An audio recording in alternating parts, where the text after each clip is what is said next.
Andrew, in Christianity, the fundamental reality is God.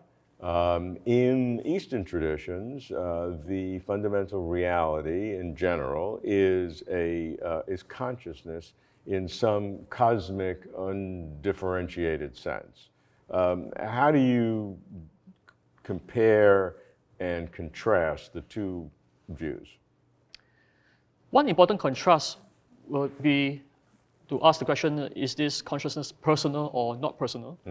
So in the traditional Christian view, the ultimate consciousness is a personal creator with freedom of will to bring about the entire universe.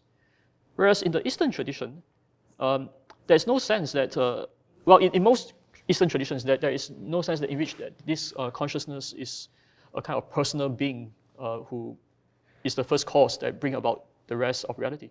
Now, having said that, we do find some traces in early Chinese thought, for example, that talk about 天神, for example, who 引出万物者也, and also the idea of 天 in some in the Shang dynasty, for example, it has been understood or interpreted by some scholars as a kind of personal, a quasi-personal being, and who seems to be somewhat similar, right, to a creator or a transcendent being. However, that's not the dominant theme, though. That's not a dominant theme. With the rise of Taoism, for example, right? According to Taoism, the ultimate reality is the Tao, and the Tao is not a personal being, right? It's a natural, purely natural, 道法自然.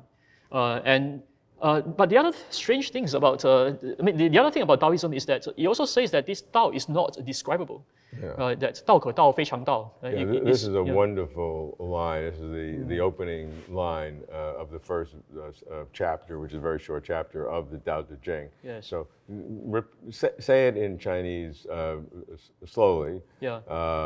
My Chinese is very weak, so Yes.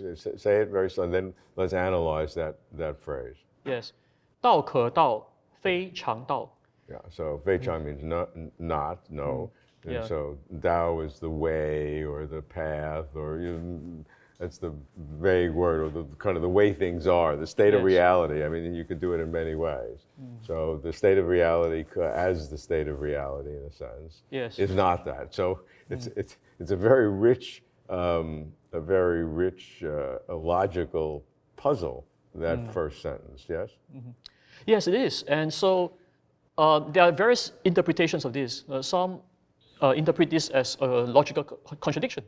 Yeah, because you're saying that it cannot be described, but yet you're describing it, right? And also saying that it has 自然, so you're saying that it has properties.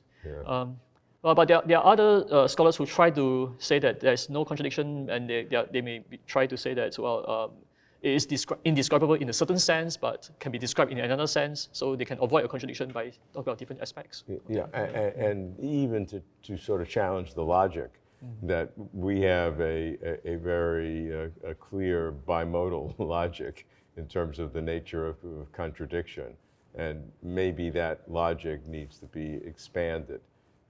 Some Eastern traditions have a fourfold logic, and so that what that phrase does is it kind of reveals a different way to understand reality. It forces you to think much more philosophically, I think, than many in the Abrahamic traditions, which have a very clear kind of not physicality, because that's the wrong word, but a very clear structure. But the first line of the Tao kind of undermines all structure. Well, I think one key issue is how we define the terms that we use. For example, how we define the word not, for example. I mean, the word not stands at the heart of the law of non-contradiction. Right. It cannot be the case that A and not A. It cannot be the case. Yes. So in the classical logic tradition, so one philosopher, Michael Huemer, has put it this way. He says that it is just a part of the meaning of the word not, that it cannot be the case that he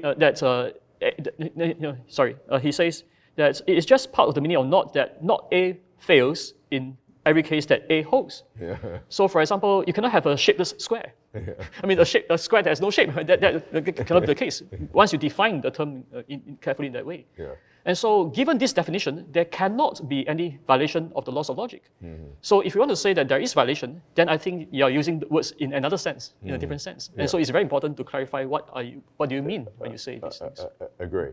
And so overall, in terms of the fundamental reality that the Eastern traditions, as you as a Christian philosopher look at Eastern traditions, what is the perspective that you have on those Eastern traditions, given your belief in your own in the Christian belief system? How do you analyze the Eastern traditions in terms of the nature of reality? So one important point of methodology is to think about what is the role of the laws of logic, right, in this whole discussion. And as I explained just now, I think given a certain definition, the laws of logic cannot be violated. So if we use a strict sense of what we mean by those terms, we can come to that realization that there cannot be something like a shapeless square, for example. And so this forms the basis for formulating various arguments to prove the existence of God, right? For example, the deductive argument, which is based on the laws of logic, which implies that if the premises are true and the deduction is valid, then the conclusion must be true. Which is part of the Christian traditions of proving the existence of God, which doesn't exist in the same way within Buddhism, some Eastern traditions. Within some, in Hinduism, there is, yes. Some aspects of Hinduism does have that. I think Hinduism, sort of in terms of a personhood of God, has traditions that are more similar to Abrahamic religion, and some that are more similar to the Buddhist tradition, and some, of course, the multiple deities in a sense, or multiple expressions of the same deity, is its own characteristic as well. Yes, and well, we can talk about all kinds of speculations about what ultimate reality is like. But at the end of the day, we have to look at what's the evidence, what's the reason. And so following the laws of logic, as I said, right, and these laws of logic used in deductive reasoning, for example, is also found in science, for example. Science also requires deductive logic.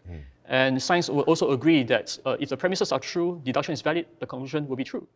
And so using these ways of reasoning, which is how we can understand objective reality, we can come to the cosmological argument, can formulate this argument in such a way that from our observable universe, we can arrive at the conclusion that there must be an uncaused first cause, a personal creator of the universe.